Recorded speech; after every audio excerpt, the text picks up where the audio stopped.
Hey folks, welcome to Head, Heart, and Hustle, the podcast that gives you insights from real working creatives. I'm Alan Plummer, your host, and as always, thanks for listening. Now, anyone with a side hustle or creative outlet can feel isolated from their friends, their family, and others around them who just don't get their passion. That's why Head, Heart, and Hustle exists, to help you feel motivated, learn, and just get a nice pick-me-up of creative energy from other people like yourself. Every episode, I interview a creative individual who doesn't just pretend to be creative. They've rolled up their sleeves and are producing great things because they need to. They know that being creative is part of who they are. Sound familiar? Great, you're in the right place. Now, today, we have a very special interview. If you live in the Philadelphia area or you're a musician who happens to be familiar with independent radio, you might have heard of a station here in the Philly area called WXPN. I was fortunate enough to interview their morning host, a young woman by the name of Kristen Kurtis. Kristen and I had a great conversation about her career in radio, what it was like growing up in a musical and creative household, and how that led her to her career. She's done everything from stand-up to a bunch of different things when she was a child. She does voiceover work, but she's probably best known for her role as the morning DJ here at XPN. So if you're into music, if you're a musician, if you've ever wondered how independent radio works, this is definitely the podcast for you. I was just amazed by how much of a wealth of knowledge Kristen was, and just so amazingly kind and accessible. We had a great conversation, and I think when you listen, you'll agree. So let's dive right in. So Kristen, thanks for doing this. Yeah, thank you for asking me. I'm happy to be here. I really appreciate this. As you know, we like to start things off by asking people just to introduce themselves and tell folks a little bit about themselves. So why don't we just dive in with that? Sure. I'm Kristen Kurtis. I host the morning show on WXPN FM in Philadelphia and have been working in radio for, oh my gosh, I'm realizing it's probably about 13 years now. And I had decided that I wanted to do it a good 5 years before that. So it's been my whole life, really. That's a pretty significant amount of time. So you knew 5 years beforehand. How did you decide that radio was going to be the space that you would go into? We always had music playing in the house when I was a kid. My mom was always bopping around to Michael Jackson or Elton John or the Mariah Carey Christmas album, no matter what time of year it was. And she loved B101 in Philadelphia. And my dad was a big MGK fan and was much more of like the Beatles, Tom Petty, Weather Report, like weird music, as my mom called it, kind of guy. So I had a really good basis, and there was just music on all the time. And I guess I was figure skating one day. I figure skated competitively in middle school, and one day a girl put on the No Doubt song, Just a Girl, and my 10-year-old self just kind of freaked out when I heard that. I had never heard anything like that before, so I skated over and asked her who it was. She was pretty disdainful when she told me who it was, like I should have known. And kind of in that moment, I decided that I was never going to, ever have to ask anyone who was singing what song ever again. So I went up and down the radio dial until I found a radio station that was playing that No Doubt song, and it was Y100, and got kind of addicted to it. It was really my life. I mean, I look back on my childhood now and I realize that it surprises people, I think, to hear that I'm an introvert. I'm a very outgoing introvert, but I'm very much into my solitary time, and music was a form of solace or just a way that I could connect with other people, and it just became a touch point in a way that I would introduce myself to other people, was to talk about music, and I knew a lot at a really young age. So one night, this woman, Leanne Curtis, did the 7 to midnight shift on Y100, and she used to do the cage match, which was 2 songs battling, and you'd call and pick whichever one you wanted. And this one night, and everyone laughs when I tell them what song it was, but I was like 13. I was definitely in a depressed phase, and this band Fuel was on the cage match that night with the song Shimmer. And there was something about that song that made me stop wallowing and realized that someone had been as upset as I was feeling and had written music about it and had gotten signed to a label and is now being played on the radio. And there was just so much hope that I found in that 3 minutes and 34 seconds, really unexpectedly. Right. And I just kind of, I became obsessed with that song. And sometime after that, a few months after that, they had them in for a sonic session, which was a private recording studio in Philadelphia, would have these little concerts for people. And I called the radio station and I asked Leanne if I could please go, because I was very young. And she asked if she could talk to my mom.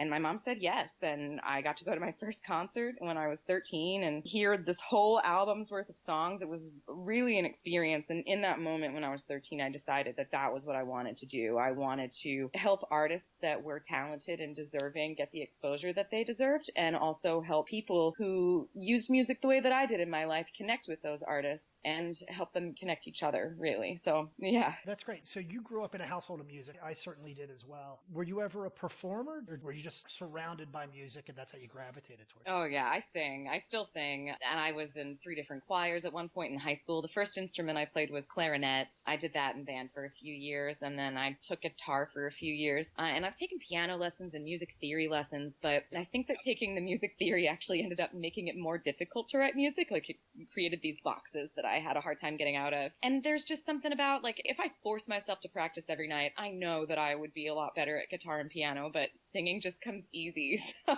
I just tend to stick with that. No, that's awesome. It's very funny. I grew up in a similar way. I grew up singing and performing. I ended up not becoming a performer either. For me, it was something that I always enjoyed, but there was something about the work element of it that just really changed things for me. For me, it was the idea of that lifestyle that really sounded, when you're younger, the idea of traveling all around sounds really romantic, but when you find out what a touring life is really like, it doesn't sound all that appealing anymore. Yeah, and I think there's absolutely a lot of truth in that.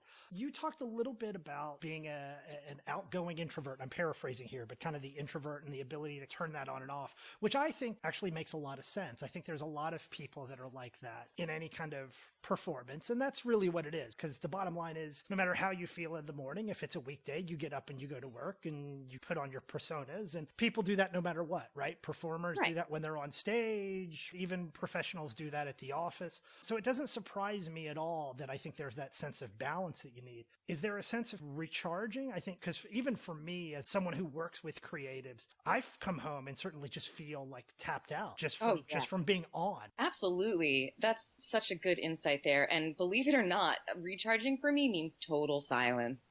When I was younger, I used to have music blasting all the time, and I don't know what happened. It started to get difficult to listen to music when I was in college, actually, because I would listen to music. If I know something too well, I get distracted by it and I want to start singing along, and I would have to listen to like solo piano music to write papers. And then it got to a point where even that was too distracting. So if I have to focus on something or really recharge, I value silence way more than I ever thought that I would. Yeah, I'm right there. I think there's something about knowing a melody that it gets in your head. As a writer, I can't do that. I can't listen to music that I know. It's too distracting. I enjoy it too much. Well, it's good to know I'm not alone in that. No, not at all. Not at all. So you were a creative person very early on. Your whole family was kind of like that. I mean, you talked a little bit about gravitating towards radio. In terms of finding your voice, you talked a little bit about No Doubt and kind of that resonating with you. What else do you think kind of shaped you in terms of that decision of saying you wanted to be able to help artists, given your background and kind of that musical upbringing? That's a good question. I don't know why it was always music. I think I've just always been someone who strives to be empathetic, because I don't feel like it's something that is afforded very often. It's not something that I have felt given to me in times when I really felt like I needed it. So I don't like when anyone feels upset about anything. And, Amy Winehouse, when she was alive, she talked after releasing Back to Black, people would be like, what are you going to do? It's been several years since you released this album. Right. And she was like, I'm not a very ambitious person. It's not like I strove to be this person. She wanted to be a roller skating waitress, and I'm not making that up. What she did was she wanted to turn something negative into a positive, and she did that via music. And I guess I do that too in my own way. And I think it's really just a desire to play a role in this world that is bigger than yourself. And for me, I don't know, music is a universal language. I mean, going back to No Doubt, after they had that huge smash success, the first taste of it was Don't Speak. And Gwen talks about going to travel the world, and she's in countries where she can't speak the language of the people she's performing for, but they're crying as she's playing the song. And there's just something really uniting and beautiful about music that spoke to my soul, and that to me felt like the best way to find a role in this world that was meaningful. It's funny, the number of artists and just creative people that I talk to, the one thing I constantly hear is that kind of shared desire to connect, no matter what that's like. If you talk to writers, they write stuff because it wants to be read. Yeah. Right? Musicians write songs because they want it to be heard. They don't want to necessarily play in a room by themselves. So it makes perfect sense to me, and that feels like a theme with a lot of people that I talk to, no matter what they do. I think it was Hemingway. I could be wrong, but I always want to say that it's Hemingway who said that every writer hates writing, but every writer loves having written. Yes. And I think that's true no matter what you do. Well, you know what that makes me think of? Has anyone, since you have this whole podcast about creativity, I'd be shocked if no one has ever brought up The Artist's Way with you. Oh, nobody hasn't, but I've read it. It's a favorite of mine. Yes. Oh my goodness. And there's Julia, the author of that book, mentions at one point that it is far more, when you're having a conversation with someone, it is far more interesting to say, I am writing a book, or I am filming a movie, than it is to say, oh, I wrote a book. So it's funny that we hate the process so much, but the process is the art. Yes. It sounds really spiritual and kooky, but there's almost this transcendent moment or moments. Like for me, when I really start to get into something, you start to lose track of time and you just become immersed in what you're doing. And you're creating for the sake of creating, not for anything kind of before and after. Not too long ago, I interviewed a buddy of mine who's a filmmaker out in Los Angeles, and he kind of said the same thing. He said, it doesn't matter if I'm behind the camera watching a scene unfold as we're shooting, or if I'm kind of in an editing bay. When I'm actually doing the work, that's really when I'm at my happiest. Much more so than looking at the end result. Yes, I agree. So how do you define creative success? I'm really interested in hearing your thoughts given your job and what you do for a living and what that looks like for you. Well, success for what I do for my job, I mean, you can get numbers and see increases in various things, whether it's time spent listening to the station or a number of membership drives. Those things are all well and good, but what makes me feel really successful is when I hear from people that my goal of making someone else's life better is actually happening. And I get a lot of that feedback, especially on XPN, which makes me feel really good. So success for me is, like, if you have a very clear idea of why you're doing whatever it is that you're doing, and then someone tells you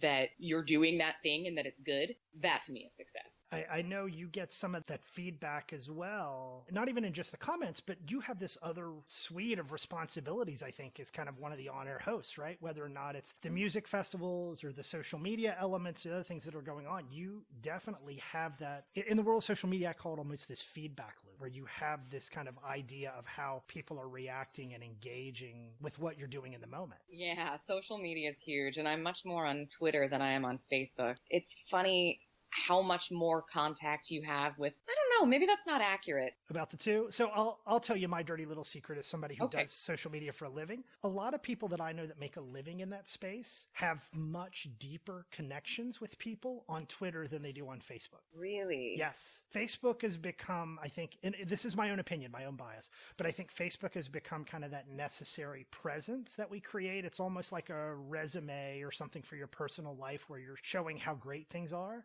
Yeah. And Twitter, even though you've got that 140 characters, there's that engagement back and forth because you can't lecture somebody and you can only do so much in one little tweet. I've definitely made friends off Twitter, dear friends of mine, and it's just because we have found each other via, obviously, I keep mentioning No Doubt. Yeah. One of my friends in particular, I don't remember how we even found each other. Something happened. I think No Doubt announced that they were putting out that Push and Shove album, and I, being a music director at the time in Austin, Texas, had heard their first single in 11 years a few weeks early. And I gave a vague review to the biggest fan site, and some people, I mean, a lot of people started following me on Twitter, and one of them happened to be this other woman in Austin who followed me simply because she was also a huge Gwennabe. But after following me and us becoming friendly with each other because of No Doubt for a few months, she realized at one point that I was also the midday host on her favorite radio station, and it was probably like another year before she confessed that she had a starstruck moment. And I mean, now this girl's one of my best friends in the world, but it's all because of Twitter. Yeah. And you're absolutely not the first person to tell me that. I've heard that from a number of people. So it's not surprising in the least, and I think it totally makes a lot of sense. Do you just out of curiosity, you guys have your own handle for the morning show as well, right? Yeah, we do. It always feels like you're kind of juggling and multitasking. I know it's not just you in the studio, but as somebody who does it for a living, I'm always very impressed at kind of the logistics that probably have to go on to make that stuff a reality in real time. You know, when it was the craziest was when we were doing Throwback Thursdays over the summer, and gosh, what was that one? It was the top 100 debut albums or something like that. And I kicked it off in the morning, and I was finding a cover for each album with every song, right? But I only had like 3 minutes to Google and to save and to send out. I mean, I sent out so many tweets that morning. It's not easy. It's a lot different to do it professionally than it is just to kind of do it for yourself. It really is. And it's kind of, Yeah, you do have to operate on another level of awareness where you're the lifeguard and you're watching all the kids in the pool kind of. You're like, all right, the music, did I seg that? That's great. So when I come out of that song, I know that this is what I'm going to talk about. And maybe Bob and I are coordinating between the music that I'm playing and a news break that he has. But I'm also paying attention to social media. And if the phone rings, I've got to answer that. And I've got these emails.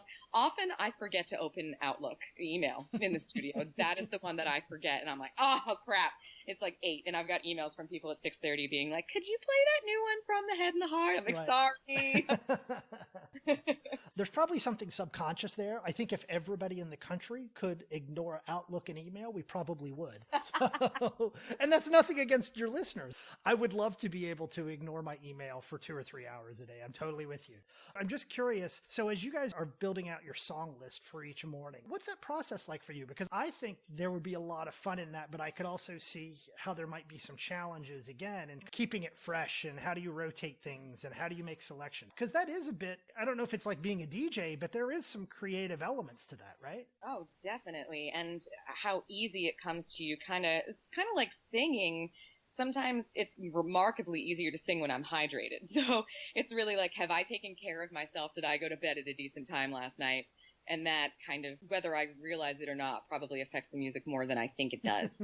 I know that it makes it somewhat easier or harder to come up with an idea for what I should play next. And then I get to pick like 60 to 70% of my music every day, which is remarkable. I was going to ask you about that, because there was definitely stuff that I heard that I was like, there's no way that was on the list, right? So this morning driving in, I got in a little bit late. You were playing a wonderful track off of Murmur from REM, which is one of my favorite bands. It's a rainy day here in Philadelphia. It's fall. And to me, growing up in Virginia, that's what winter was like. And so it just felt like right. You know what I mean? It was just a perfect song for that moment, for that morning.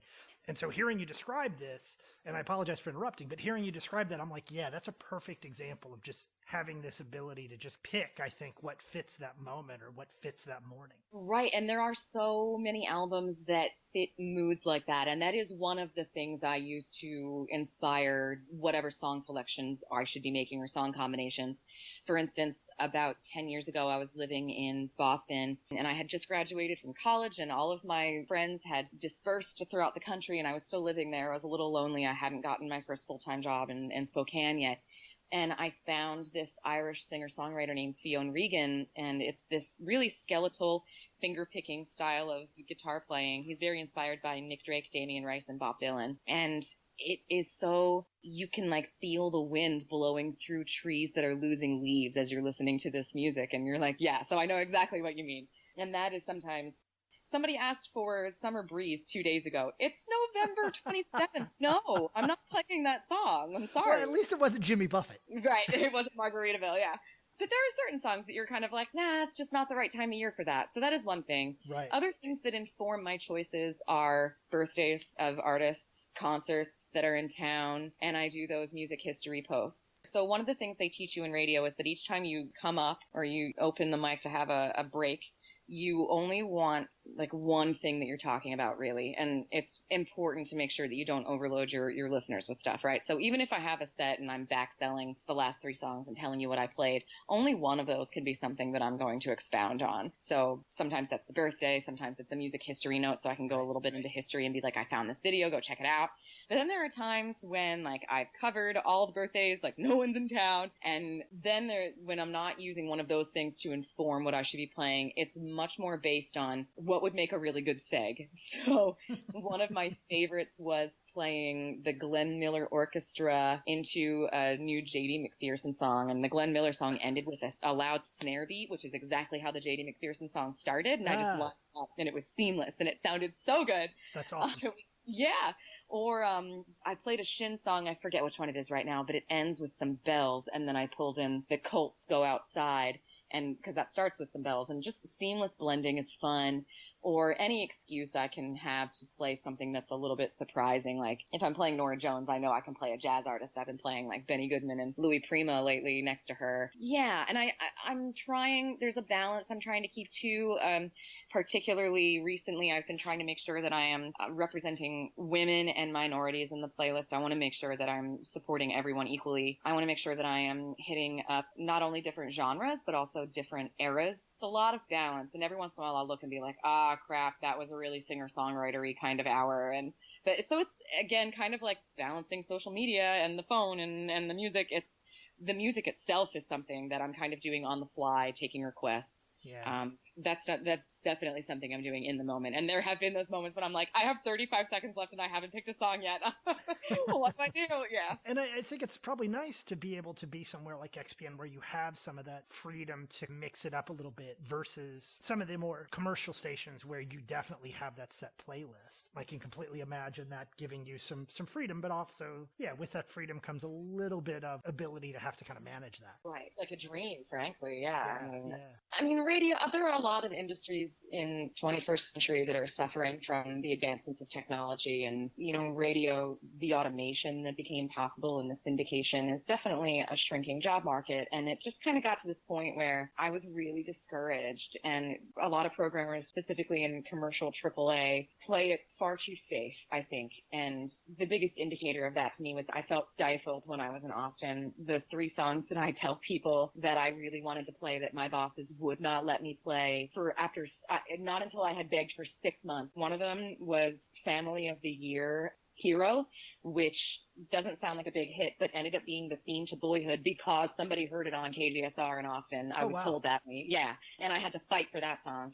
The other 2 are rather appalling. The first time I heard Hosier Take Me to Church, I was like, this song's going to be massive. Right. And my was like, no, it's dirgy and weird. And he said the same thing about the other song that they wouldn't let me play, and I could have been on this 6 months before anyone in the country with Sam Smith, Stay With Me. Oh, really? Okay. Yeah. So when you work for a station that I developed that at a young age, like an ear to be able to hear things that I thought were going to be huge. And it felt so whiny to be so frustrated over a job in the entertainment industry, but I really was discouraged, and the joy had been sucked out of it. And my relationship with music actually was getting a bit ruined because I was listening to everything through this myopic view of trying to find that 32-year-old woman and what she would want.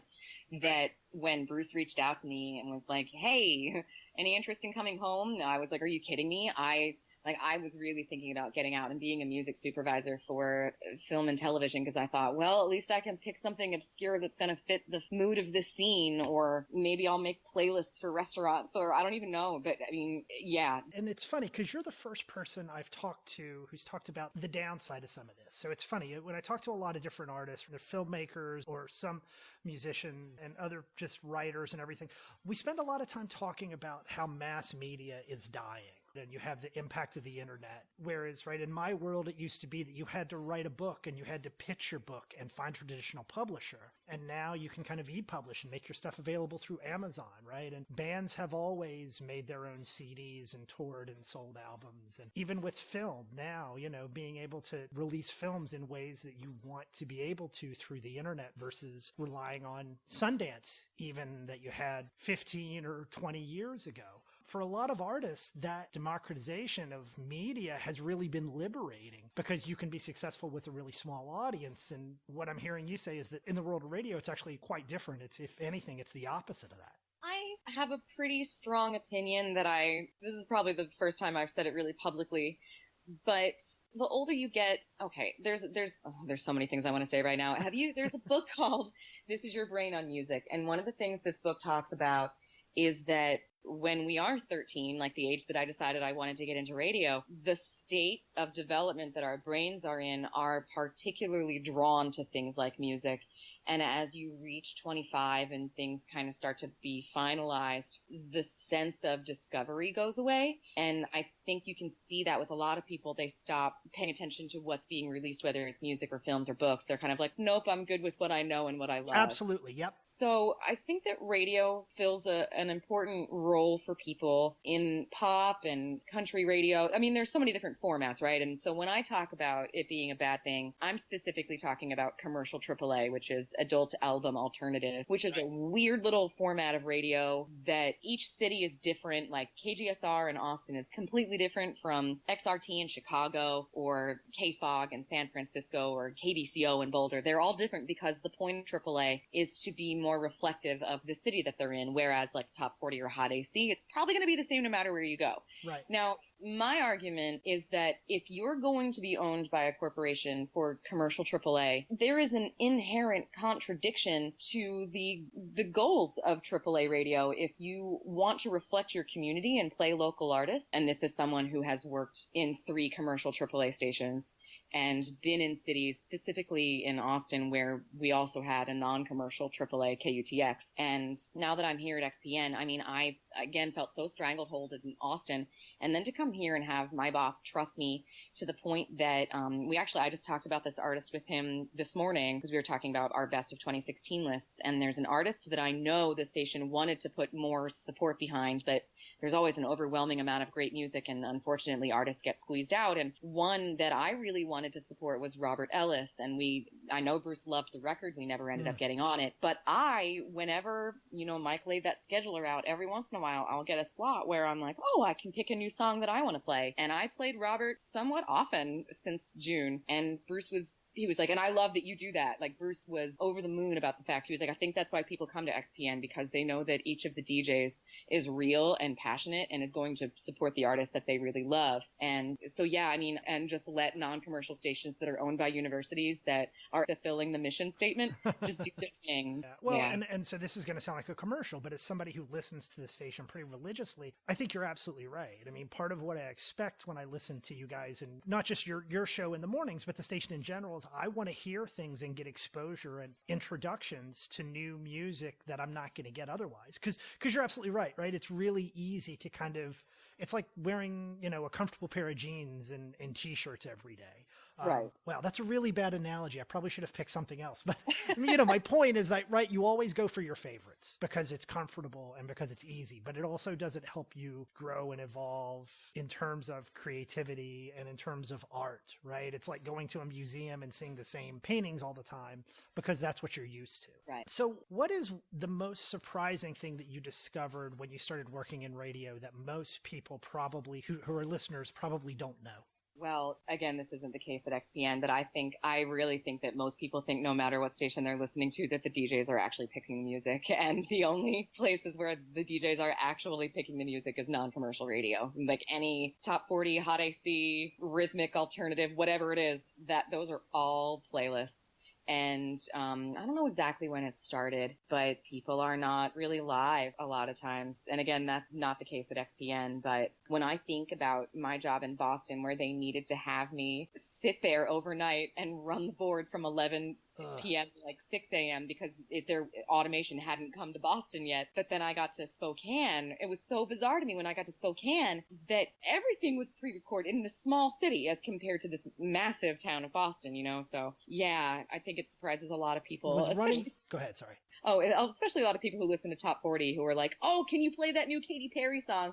And when it comes back on, because they play their powers every hour and 15 minutes, like, people think that they actually made a request that went through, but it was really just, predicting that that's what you want. So. And I guess was kind of manning the boards overnight. Is that kind of the equivalent of paying your dues in some ways? Yeah, and I don't even know that is possible anymore. Like when kids, I'm delighted, first of all, when someone who's young comes to me and says that they want to get into radio, because I fear, going back to the beginning of our conversation, I grew up in a house that had radio playing all the time, and it helped me form my own connections with the DJs and the music that was being played. But I don't trust that kids that are being born right now are listening to radio. It's just not in their house. So it's only in cars, or now you got podcasts and all these different things. Like that scares me. So let me ask a little bit. And this is, again, so I'm a dad. My son's 5. And we might be an exception. We have music on in the house all the time. sometimes it's you guys, sometimes it's XPN, sometimes it's Pandora, and it's stations based off of stuff that Pandora is selecting and that we influence. Sometimes it's our own collection. Sometimes we have it playing through, but we're technology geeks. We've got a couple Bluetooth speakers. I bought an Amazon Echo, and I'll just tell it to play something, or I'll tell it in the morning while I'm fixing coffee, put on XPN, and it starts playing you guys. So you think that's probably not the case as much as it used to be? I think that's the perfect way to phrase that question, as much as it used to be. Yeah. I tend to give in to my anxiety a lot. And this comes from, when I was in Boston, that AAA station that I was working at part-time there flipped right as I was getting hired in Spokane. And I got hired on a top 40 hot AC hybrid. But after a couple years, we got a new general manager who fired the staff at the commercial AAA there and made me the music director, but didn't train me. And I think I had seen like 4 program directors there in the span of 3 years by the time I had gone. So I have seen in commercial AAA anyway, it's like a revolving door on the program, like the boss of the station. I've seen in the course of 10 years, I probably saw like 9 bosses, which is insane. Wow. Yeah. So I don't know, because it's like, what source do you trust? Because whenever I get into this conversation with other radio people, they're very like, oh, it's okay. Look at this chart. And I'm like, but who funded that chart? And like how are we sure? Right. I don't know. So I definitely think that radio is still, I believe that it's still the number one way that people are finding music, but I don't know what genre that's for. Like, I think that might be more for like pop musicians, because people who listen to the kind of music that XPN plays do still have that sense of discovery or wanting to discover music and know how exactly, as you just described, all those ways that you go around looking for stuff, whether it's starting a Pandora station or uploading your library to iTunes Genius and being like, based on what I have, what do you think I'd like? Right. And I don't know. So I will acknowledge that part of my thoughts on it are probably unwarranted anxieties, or just maybe overblown anxieties. I don't think they're unwarranted. I have a lot of conversations with people, and there are people who are younger than me are like, you should be worried. And I'm like, okay, great. That's really nice. Well, yeah. And what I do here, and I'm going to paraphrase here, but there's that human element that comes into this. So even if you compare what you do and what the folks at XPN do versus Pandora. So Pandora is going to base recommendations on its record library. That record library is going to be based on contracts with publishers and artists. So, and then here you've been sharing stories about the selection process for artists at the station and the work that goes into that and the thought that goes into that. It's 2 very different models. So I totally get that. But what I hear, and again, I apologize, I'm paraphrasing what you said, but what I hear out of that is that human element that some of these other outlets don't have still. And I think that's what needs to be emphasized and what scares me, because having come from commercial AAA, that was the element that was kind of refused, right? Yeah. So I worry about it and it's everything is a multifaceted issue, but right. I worry not only because I fear that the younger generations are not being exposed to radio the way that we were, and in response to that, programmers are getting safer with their playlists, which is giving people less reason to tune in. So it does become a bit of a feedback loop on itself, or kind of like navel gazing and just being like, okay, what do we do here? Instead of differentiating ourselves from these other digital options, we need to try to mirror them. Right. Yeah. Or I noticed a lot of homogenization between like alternative radio, AAA, and hot AC are all kind of starting to converge. Like they're just one big thing right now. Like you hear the Lumineers and Mumford and Sons and of Monsters and Men on all 3 of those stations. Ooh, yeah. Right? And the bands like the 1975, they fit on alternative stations and AAA and pop. And you're like, what's going on here? So that's the kind of stuff that scares me. Just out of curiosity, when you meet bands and you're interacting with them, is this something that's in their process? Because we all, at least I, tend to think that a lot of these musicians and a lot of these artists are making their music based on what motivates them and what they feel, and aren't necessarily thinking about where it's getting played and how it's getting picked up. Do you think that's true when you're talking to a lot of these artists? Yeah, I guess everyone has different ambitions and their own definitions of success. And I think some of them are more aware than others. Some are just like, a lot of the artists that I meet are super grateful to have the opportunity to even be played on the radio once. Like, sure. They're so excited. Yeah. Depends on what level they're at in their career, what phase they're in, if they've been doing it for a really long time and they're starting to get jaded about the fact that they hope that for more success than where they are. Yeah, I guess I've kind of met them all over the map. Well, I want to ask one more question as we wrap up, kind of about your morning routine. So when I think about writing, a lot of times there's a bit of a habit or a process that I go through to kind of get in writing. And the first 10 minutes are never really that good. And I've always written with a cup of coffee. It's just kind of something for me to do, something kind of physical while I'm writing. There's very much this process that I go through to prime the engine and get things running. Is there a similar process for you when you're kind of getting ready to go on air in the morning? And if so, what does that look like? There should be. This is actually something that I've discussed with my best friend, is the practice of ritual and how it grounds us in our lives and gives us a source of stability and strength to draw from, right? And that's something that, as someone who grew up in Pennsylvania and left when I was 18 and then spent 4 years in Boston and 3 in Spokane and 4 in Austin, and then coming back to Philly, I knew was going to be somewhat overwhelming because I hadn't been here in 12 years, and I kind of didn't force myself to find a routine for my first year, which I kind of just completed. I just knew there were going to be like too many people who wanted to see me. The first year, you don't know the routine of your job yet. And now that I've been here a full year, I know what to expect. I'm like, okay, we've got Giving Tuesday, which just happened today, and then the Winter Fund Drive in February, and then I know we have Non-Com in May. And so now I know what to expect. So I'm kind of finally starting to settle down, which is a blessing. So I don't know. But then the other question becomes, when you're getting up at 4:30 in the morning, do you have time for any kind of ritual? Well, I wasn't going to ask it that bluntly, but that's a valid question. Yeah, and I don't know that I do. I mean, I stopped being a morning showerer. I take my showers in the afternoon now, so I don't have to deal with drying my hair. It's radio. Yeah, exactly. Who's going to say it?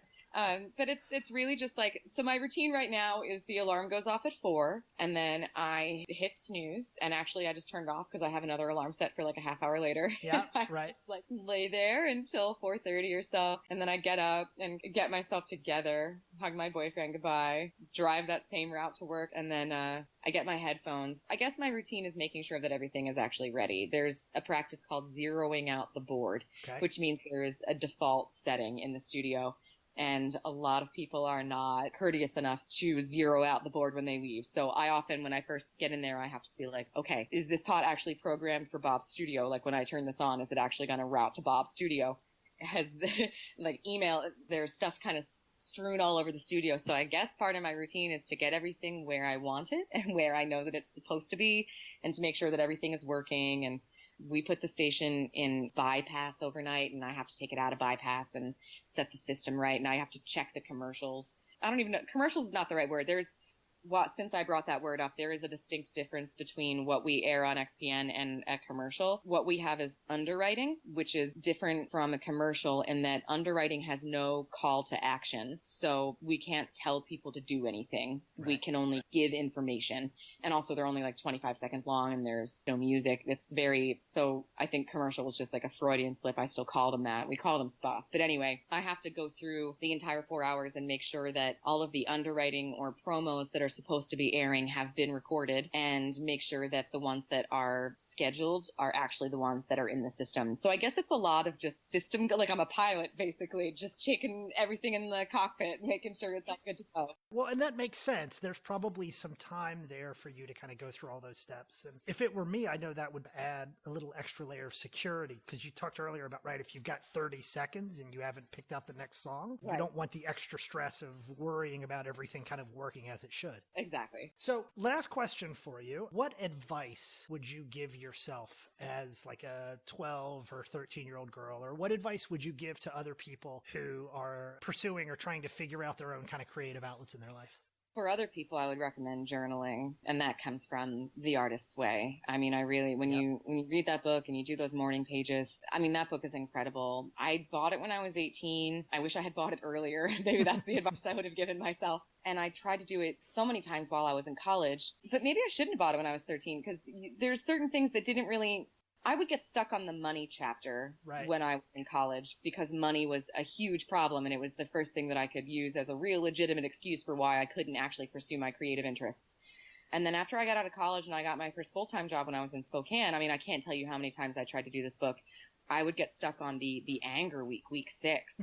And then it was really weird. I got to Austin, and this is probably going to be a bit of TMI, but I did it again when I first got to Austin, and I actually finished it that time. And it was the transformations in my life. Because of that, I started doing improv in Austin because there's that one exercise that Julia has you do where you write out things that you did when you were little that you enjoyed and then write down the last time you did them. Right. And one of the things that I wrote down was playing make-believe. And I was like, oh God, I don't even know the last time I played that. And at some point it dawned on me that improv is basically make-believe for adults. And I decided to go sign up for a class with one of my friends, and it ended up being my life in Austin. And I learned it became a meditative thing for me, and I ended up getting divorced because of actually finishing The Artist's Way and being honest with myself about what things were serving me and what things weren't. And then the second time I did it again when I was in Austin, when I was really disgruntled, and it was the thing that made me realize all right, I'm not chained to radio. It may have been what I went to college to study and the only thing I've wanted to do since I was 13, but let's get real. I have skills